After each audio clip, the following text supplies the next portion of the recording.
বিয়ে শাদী করে বিদেশে চলে যায়।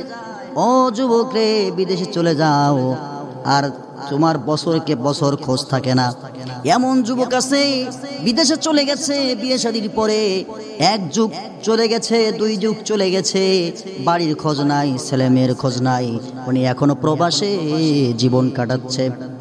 এদিকে কি হয়ে গেল খোঁজ রাখে না। ছেলে মেয়েকে শুধুমাত্র একটু টাকা দিয়েই ভাবে সব হয়ে গেল, কিন্তু না, আল্লাহ আপনাকে দায়িত্ব দিয়েছে, আপনাকে পরিবার দিয়েছে, ফ্যামিলি দিয়েছে। আপনি যেহেতু একটা মহিলার, একটা স্ত্রীর দায়িত্ব নিয়েছেন, ছেলে মেয়ে হয়েছে, আপনি বিদেশে এতদিন থাকতে পারেন না। স্ত্রী তার স্বামী 4 মাস থাকতে পারে, এটা হলো মাসালা। কেননা হযরত ওমর রাদিয়াল্লাহু তাআলা আনহুর জামানায় হযরত ওমর রাদিয়াল্লাহু তাআলা রাতে ঘুরতেছিলেন, হঠাৎ করে দেখে একটা মহিলা গান গায়। কি গায় জোরে বলেন? বিরহের গান। তোমাকে যদি পাইতাম তাইলে মালা বানাইয়া তোমার গলায় দিতাম। করুণ সুরে গান গায়। এরপরে বলে, তোমাকে যদি পাইতাম, তোমার সুন্দর চেহারা যদি আমি দেখতে পাইতাম তাহলে কত আদর করতাম। হযরত ওমর রাতের অন্ধকারে ওই মহিলার বাড়ির সামনে দিয়ে যখন যায়, উনি চিন্তা করলেন, এই মহিলা বিল্ডিংয়ের ছাদে দাঁড়ায় একা একা গান গায় কেন, কাকে শোনায়?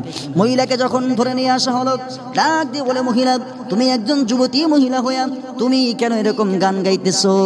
মহিলাটা ডাক দিয়ে বলে, ওমর কে তুমি জানি না। ওমরকে তখন ডাক চেনে না, ডাক দিয়ে বলে, ভাই তোমাকে আমি চিনি না, কিন্তু এই জামানার নেতা হলেন আমাদের ওমর। ওই ওমর জানো কত বড় একটা বেঈমানি কাজ করেছে, মোর কত বড় একটা খারাপ কাজ করেছে। কই কি করেছে জানো ভাই? আমার স্বামী আজ থেকে আরো 6 মাস আগে আমাকে ছাইলা যুদ্ধে গিয়েছে সেনাপতি হিসাবে। 6 মাস হয়ে গেল, বাড়ির ভিতরে আসে না। বিদেশে উনি দায়িত্বশীল আছে, দেখাশোনা করে, সিকিউরিটি হিসাবে আছে। 6 মাস হয়ে গেল, আমার কাছে আসে না। আমার মনে অনেক দুঃখ, অনেক ব্যথা, আমি একটু স্বামীর দেখা পাই না। এজন্য আমি আমার স্বামীকে নিয়ে বিরহের গান, বিরহের কবিতা আমি আবৃত্তি করতেছিলাম। তখন ওমর রাদিয়াল্লাহু তাআলা আনহু ওই মহিলার কষ্ট বুঝে গেলেন, আর ডাক দিয়ে বললেন, ও সাহাবারা, আজকের পর থেকে আর কোনো দিন কোনো কমান্ডার, কোনো সেনাপতি যেন 4 মাসের বেশি বাহির না থাকে। কারো দায়িত্ব পালন করতে গিয়ে 4 মাসের বেশি অতিক্রম করতে পারবে না।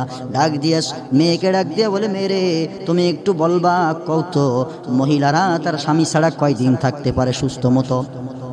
মেয়ে তখন ডাক দিয়ে বলে, বাবাজান 4 মাস থাকতে পারে, 4 মাস। তখন হযরত ওমর রাদিয়াল্লাহু তাআলা আনহু মহিলাকে ডাক দিয়ে বললেন, যাও যাও, তোমার স্বামী আগামীকালকে বাড়ি চলে যাবে। আজকের পর থেকে কোনো উম্মত তার স্ত্রীকে ছাড়া 4 মাসের বেশি দূরে থাকতে পারবে না। আর আমাদের সমাজের যুবকরা 1 মাস, 2 মাস, 3 মাস, 1 বছর, 2 বছর, 3 বছর, 12 বছর, এমনকি 20 বছর পার হয়ে যায় বিদেশে।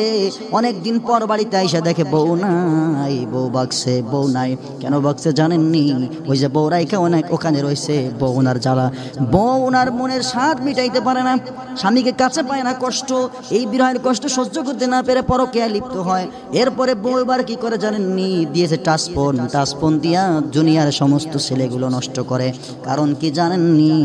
স্বামী নাই, এই বিরহ 1 নাম্বার। 2 নাম্বার, ওনার যে সদাইপাতি লাগে, ওনার যে আসবাবপত্র লাগে দেওয়ার মতো কেউ নাই, যুবকদেরকে দিয়ে আনায়। এরপরে 3 নাম্বারে ফিলাক্স জিলোট করে নিজে গিয়া, বাজার ঘাট করে নিজে গিয়া। খারাপ তো এমনিতেই হয় না, আমরা যুবকরাই খারাপ বানাতে তাদেরকে বাধ্য করি, বা খারাপ হতে বাধ্য করি। এজন্য সাবধান, কোনো যুবক আজকের পর থেকে তার স্ত্রীকে রেখে 4 মাসের বেশি বাইরে থাকতে পারবে না। এটা হলো ইসলামের বিধান, এটা হলো শরীয়তের বিধান। আপনি থাকতে পারেন বাইরে, অসুবিধা নেই, রিজিকের তাড়নায় থাকতে পারেন, কিন্তু স্ত্রী যখন আসতে বলবে চলে আসতে হবে। আর ইচ্ছা, আপনার সুযোগ থাকলে, সময় থাকলে আপনি 4 মাসের বেশি থাকতে পারবেন না।